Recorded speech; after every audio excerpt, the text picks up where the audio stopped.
আল্লাহ আল্লাহ তাআলা জুম্বার 2 রুকুতে বলিয়াছেন, সূরাটা বললাম না, আযাবের ভয়ে কথা শুনিয়া ওই সকল মুমিনদের চামড়া কাঁপিতে থাকিবে ও পুনরায় তাহাদের গায়ের চামড়া ও দিল আল্লাহর স্মরণে নরম হইয়া যায়।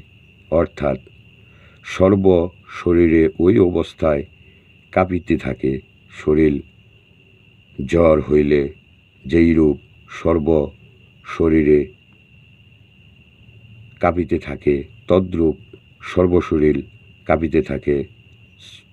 সত্য চেষ্টা করিয়া থামাইয়া রাখিতে পারে না, কিন্তু ইহার ভিতরে সমস্ত শান্তি পায় এবং দিল অন্তর্ভুক্ত নরম হয়।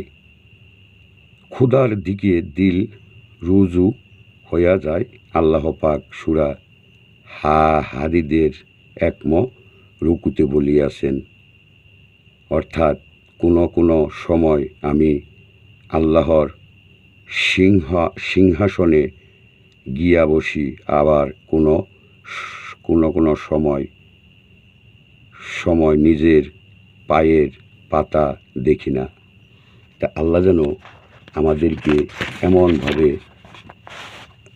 এই শেখানোর জন্য আল্লাহ পাক রহমত দান করুক মেহেরবানি করে।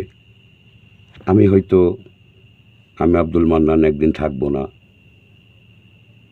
আপনারা থাকবেন।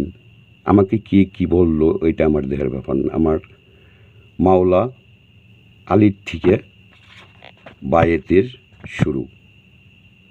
বায়েত যারা তরিকাপন্থী তারাই জানে আশিক মাসুকের খেলা। আপনার স্বামী স্ত্রী ওই খেলা শুধু না, তা খেলা না, আশিক মাসুকের খেলা। আপনাকে সবাই দুলুসাই করছে, কিন্তু আপনার আপন যে পীর বাবা মুর্শিদ বাবা যান, উনি যদি আপনাকে দুঃখ বেদনা সে যদি না শুনে, তাহলে আপনার মতো এতিম এই পৃথিবীতে আর কেউ নাই।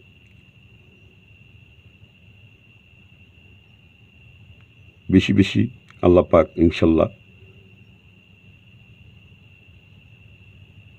সুপ্ত সালাত আদায় করার জন্য চেষ্টা করবেন। আমাদের এটাই হলো সবার প্রতি, সমাজের প্রতি।